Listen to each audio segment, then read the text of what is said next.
Hi friends, welcome to Mahi Prabhas kitchen. இன்றைக்கான recipe பார்த்திங்கனாக்கா சிறுதானியம் வச்சு என்னென்ன பலகாரங்கள்லாம் சிம்பிளாக நம்ம வீட்டிலேயே செய்யலாம் அப்படிங்கிறத இன்றைக்கி நான் உங்க கூட ஷேர் பண்ணிக்க போகிறேன். சிறுதானியங்கிறது இப்போ பயங்கர அவேர்னஸ் ஆகிடுச்சு எல்லாருக்குமே. அது குழந்தைங்களுக்குலாம் எப்படியாவது ஒரு வகையில் கொடுக்கணும் அப்படிங்கிறதெல்லாம் இன்றைக்கி ரொம்ப அவேர்னஸ் ஆகிடுச்சு மக்கள்கிட்ட. ஸோ இன்றைக்கி அதுதான் உங்கள் கூட ஷேர் பண்ணிக்க போகிறேன். இதில் பார்த்திங்கன்னா மிளகு தட்டை பண்ணியிருக்கேன், அதே மாதிரி முறுக்கு. இது எல்லாமே ரொம்பவே கிறிஸ்பியாக நீங்கள் நார்மலாக நம்ம அரிசி மாவில் செய்கிற மாதிரியாக தான் உங்களுக்கு இருக்கும். ரொம்பவே டேஸ்டியாகவும் இருக்கும். இது கூடவே பட்டர் முறுக்கு பண்ணியிருக்கேன். நம்மளோட விருப்பம் தான், என்ன மாதிரியான பலகாரங்கள் வேணாலும் நம்ம செய்யலாம். நார்மலாக அரிசி வச்சு நம்ம என்னெல்லாம் செய்வோமோ அது எல்லாமே சிறுதானியங்கள் வச்சு நம்ம செய்ய முடியும். ஸோ அந்த ரெசிபி தான் நான் உங்கள் கூட இன்றைக்கி ஷேர் பண்ணிக்க போகிறேன். வாங்க எப்படி செய்கிறதுன்னு சொல்லிட்டு பார்க்கலாம். நான் இன்றைக்கி இந்த பனி வரகுன்னு சொல்லுவாங்க இல்லையா, அந்த சிறுதானியம் தான் எடுத்திருக்கேன். இதில் திணை, வரகு, சாமைன்னு நீங்கள் எந்த வகையான சிறுதானியமும் நீங்கள் எடுத்துக்கலாம். எதில் வேணாலும் செய்யலாம். ரொம்பவே கரெக்டாக உங்களுக்கு நல்லா வரும். இது நல்லா கழுவிட்டு நம்ம 1 மணி நேரம் ஊற வச்சுக்க போகிறோம். இதிலேருந்து நம்ம மாவு நம்ம எடுக்க போகிறோம். அதனால் 1 மணி நேரம் ஊற வச்சுட்டு நல்லா இந்த மாதிரி வெள்ளை துணியில் போட்டு, வெயிலில் தான் காய வைக்கணும்னு இல்லை, நீங்கள் வீட்டிலே ஒரு ஓரமாக நீங்கள் காய வச்சுக்கலாம். நல்லா ஈரம்லாம் கொஞ்சம் கூட இல்லாமல் நல்லா காஞ்சி வரணும். இந்த மாதிரி இருக்கணும். கையில் ஒட்டக்கூடாது. இந்த அளவுக்கு நல்லா ட்ரை ஆனதுக்கப்புறமா நம்ம மிக்சியில் சேர்த்து நம்ம அரைச்சிக்கலாம். ஸோ எல்லாமே நல்லா காஞ்சி வந்துடுச்சு. இதை அப்படியே நம்ம மிக்சியில் சேர்த்துட்டு நம்ம அரைக்க போகிறோம். அரைச்சிட்டு மாவை அரைச்சிட்டு இந்த மாதிரி சலிச்சிக்கலாம். அப்போ அந்த திப்பிலாம் இல்லாமல் உங்களுக்கு மாவு நல்லா திப்பி இல்லாமல் நைஸான மாவாக உங்களுக்கு இருக்கும்.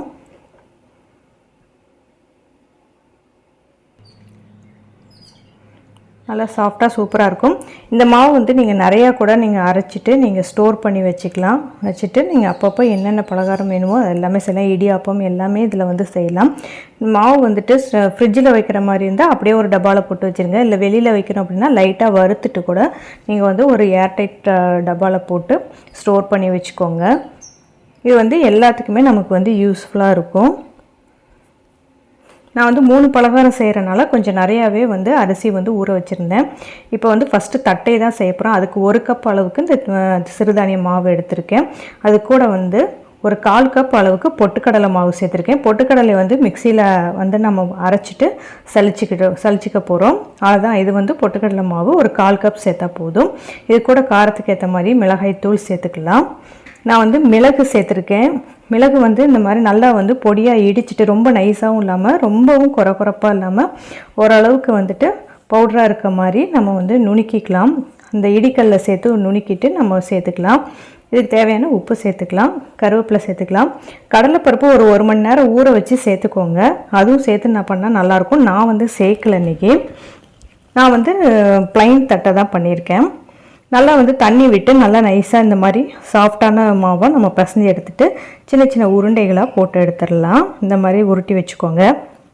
இப்போ பட்டர் பேப்பரோ இல்லைன்னா வாழை இலை இல்லைன்னா எண்ணெய் தடவுனா ஒரு பேப்பரில் நீங்கள் இந்த மாதிரி வச்சுட்டு ஃபஸ்ட்டு தட்டையாக நம்ம இதை தட்டி எடுத்துக்கலாம். நான் பட்டர் பேப்பரில் வச்சுட்டு இது பண்ணும்போது ஒட்டாமல் நமக்கு வரும். இந்த மாதிரி ஒரு கிண்ணமோ இல்லை ஒரு கப்பு இந்த மாதிரி ஏதாவது எடுத்துக்கோங்க. அடியில் ப்ளைனாக இருக்க மாதிரி எடுத்துக்கோங்க. எடுத்துகிட்டு லைட்டாக நம்ம தட்டினோம்னா நல்லா மெல்லிஸாக தட்டிட்டோம்னாக்கா உங்களுக்கு நல்லா கிறிஸ்பியாக வரும். இந்த தட்டை பொரிச்சு வரும்போது நல்லா கிறிஸ்பியாக இருக்கும்.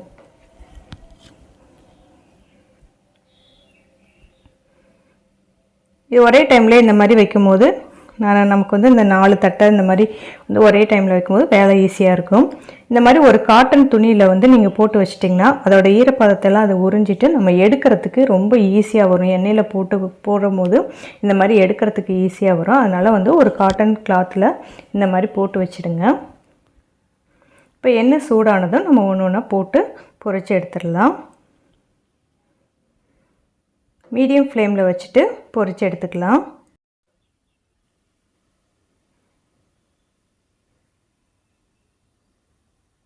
இந்த சலசலப்பெல்லாம் நல்லா அடங்கி இது வெந்து வரட்டும். இது கொஞ்சம் டைம் ஆகும் உங்களுக்கு. அப்போ தான் உங்களுக்கு நல்லா கிறிஸ்பியாக இருக்கும் சாப்பிடும்போது. இந்த பொட்டுக்கடலை கூடவே நீங்கள் கடலை மாவும் கொஞ்சம் சேர்த்துக்கலாம், இல்லைனா அரிசி மாவும் கூட கொஞ்சம் சேர்த்துக்கலாம். இன்னுமே ரொம்பவே வந்துட்டு கிறிஸ்பியாக நல்லா டேஸ்ட்டாக வரும். நீங்கள் கடலைப்பருப்பு இல்லைனா சில பேர் பாசிப்பருப்புலாம் கூட போடுவாங்க. ஒரு 2 மணி நேரம் கடலைப்பருப்புலாம் ஊற வச்சுட்டு இதில் சேர்த்து பண்ணும்போது இன்னும் டேஸ்ட்டு சூப்பராகவே வரும். நான் வந்து ப்ளைனாக தான் பண்ணியிருக்கேன், மிளகு தட்டைங்கிறனால ப்ளைனாக பண்ணியிருக்கேன். இந்த மிளகு வந்து கொஞ்சம் நிறையாவே போட்டால் கூட இன்னும் அந்த வாசனை ரொம்பவே நல்லா இருந்தது, டேஸ்ட்டு சூப்பராக இருந்தது. நீங்கள் ட்ரை பண்ணி பாருங்கள். அதுக்கு அடுத்து வந்து நம்ம வந்து பண்ண போகிறது பட்டர் முறுக்கு பண்ண போகிறோம். இதுக்கு நான் வந்து 1 கப் அளவுக்கு இந்த சிறுதானிய மாவு, 3/4 கப் வந்து பச்சரிசி மாவு, கடை மாவு தான் எடுத்திருக்கேன். உளுந்து மாவு ஒரு 1/2 கப் அளவுக்கு நம்ம சேர்த்துக்கலாம். இது உளுந்து வந்து லைட்டாக வறுத்துட்டு மிக்சியில் வந்து பொடி பண்ணி நீங்கள் சளிச்சிக்கிட்டிங்கன்னா உளுந்து மாவு வந்துடும். ஸோ அரை கப் சேர்த்தா போதும். இது கூடவே வந்துட்டு நம்ம பொட்டுக்கடலை அரைச்சி வச்சுருந்தோம்ல, அதுலேருந்தும் ஒரு 2 டேபிள் ஸ்பூன் அளவுக்கு பொட்டுக்கடலை மாவும் இதில் சேர்த்துக்கலாம். இதெல்லாம் சேர்த்து பண்ணும்போது நல்லா கிறிஸ்பியாக சூப்பராக வரும், டேஸ்ட்டும் வந்து ரொம்ப நல்லாயிருக்கும். இதுக்கு வந்து காரத்துக்கு வந்து மிளகாய் தூள், எள்ளு சேர்த்துக்கலாம், கருப்பு எள்ளு இல்லைன்னா வெள்ளை எள்ளு உங்கள்கிட்ட எது இருக்கோ அதை வந்து சேர்த்துக்கோங்க. இதுக்கு தேவையான உப்பு சேர்த்துக்கலாம். இதெல்லாம் கலந்துட்டு நம்ம வந்து இதுக்கு வந்து கொஞ்சம் பட்டர் சேர்த்துக்கலாம். ஒரு பெரிய டேபிள் ஸ்பூன் அளவுக்கு பட்டர் வந்து நம்ம சேர்த்துக்கலாம். ரூம் டெம்பரேச்சரில் வச்சுட்டு நீங்கள் சேர்த்துக்கோங்க. மாவு கூட மிக்ஸ் பண்ணிவிட்டு நம்ம வந்து கொஞ்சம் கொஞ்சமாக தண்ணி சேர்த்து நம்ம வந்து முறுக்கு மாவு பதத்துக்கு நம்ம வந்து இதை வந்து பிசைஞ்சிக்கலாம். நம்ம நார்மலாக அரிசி மாவில் எப்படி நம்ம செய்வோமோ அதே மாதிரி தான், இல்லை பெரிய டிஃப்ரென்ஸ் எதுவுமே இல்லை.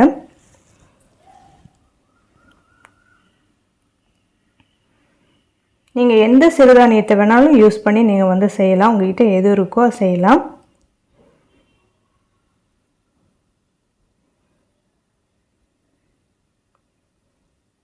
நல்லா மாவு வந்துட்டு நம்ம நல்லா சாஃப்டாக வந்து நார்மலாக முறுக்கு மாவு மாதிரி தான் வரும். பிசைஞ்சு எடுத்துக்கலாம், பிசு பிசுப்போ எதுவுமே இருக்காது. நார்மலாக வந்துட்டு மாவு முறுக்கு மாவு எப்படி பிசைவோமோ அந்த மாதிரி தான் இருக்கும். இது வந்து நான் இப்போ வந்து பட்டர் முறுக்கு மாதிரி போட போகிறேன். அதுவும் போடலாம், இல்லைன்னா முறுக்கு அச்சியில் வச்சு நீங்கள் முறுக்காவும் புளிஞ்சியும் முறுக்கு மாதிரியும் சுடலாம். இந்த ஒரே மாவு வச்சு நீங்கள் வந்து 2 விதமாக செஞ்சுக்கலாம். நான் வந்து கொஞ்சம் பட்டர் முறுக்கும் நார்மல் வந்து முறுக்கும் செஞ்சுருக்கேன். ஏன்னா முறுக்கு புளியும் போது அது வந்து கரெக்டாக வருமான்ற டவுட் உங்களுக்கு இருக்கும். அப்படிலாம் எதுவுமே இல்லை. முறுக்கு வந்து நீங்கள் அச்சு போட்டு முறுக்கு புளியறதுக்குமே ஈஸியாக வரும். வந்து இது வந்து கொஞ்சம் முள் முறுக்கு, அந்த பட்டர் முறுக்குக்கு நான் வந்து இந்த மாதிரி புளிஞ்சு எடுத்திருக்கேன். ரேண்டமாக வந்து புளிஞ்சிட்டு அதுக்கப்புறமா நம்ம வந்து உடச்சி எடுத்துக்கலாம். சின்ன சின்னதாக நம்ம வந்து உடச்சிக்கலாம்.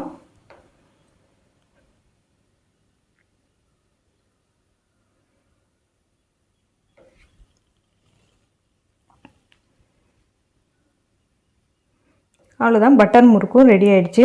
இது ரொம்பவே நல்லா வந்து உங்களுக்கு கிறிஸ்பியாக இருக்கும், ரொம்ப வந்து நமத்தும் போகாது. ரொம்ப நாளைக்குமே இது வந்து ஸ்டோர் பண்ணி வச்சாலும் உங்களுக்கு ஒன்றுமே ஆகாது, நல்லா வந்து சூப்பராகவே இருக்கும்.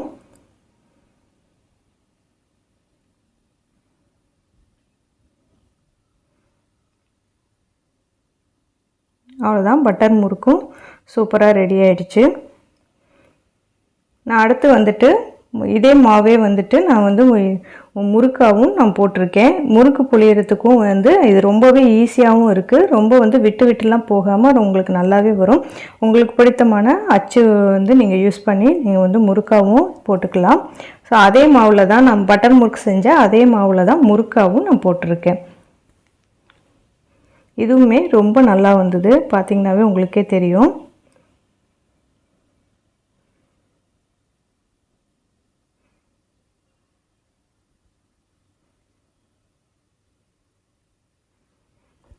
இந்த சிறுதானியத்தில் செய்கிறனால டேஸ்ட் உங்களுக்கு டிஃப்ரெண்ட்டாக இருக்குமோ பிடிக்காமல் இருக்குமோலாம் நினைக்க வேண்டாம். உங்களுக்கு வந்து ரொம்பவே அருமையான டேஸ்ட்டில் இருக்கும். எங்கள் வீட்டில் எல்லாருமே ரொம்பவே விரும்பி சாப்பிட்டாங்க. ரொம்ப கிறிஸ்பியாக இருக்கனால உங்களுக்கு சாப்பிட்றதுக்கு வந்துட்டு ரொம்பவே நல்லாயிருக்கும். இந்த டிஃப்ரெண்ட்டான சிறுதானிய ரெசிபிஸ் உங்களுக்கு பிடிச்சிருந்ததுன்னா நம்ம சேனலை தொடர்ந்து சப்போர்ட் பண்ணுங்கள். இப்போ தான் ஃபஸ்ட் டைம் பார்க்குறீங்கன்னா மறக்காமல் சப்ஸ்கிரைப் பண்ணிவிட்டு பாருங்கள். உங்களோட வேல்யூபிள் கமெண்ட்ஸையும் நீங்கள் வந்து கொடுங்க, எனக்கு வந்து அது யூஸ்ஃபுல்லாக இருக்கும். ப்ளீஸ் லைக் பண்ணுங்கள். தேங்க்ஸ் ஃபார் வாட்சிங்.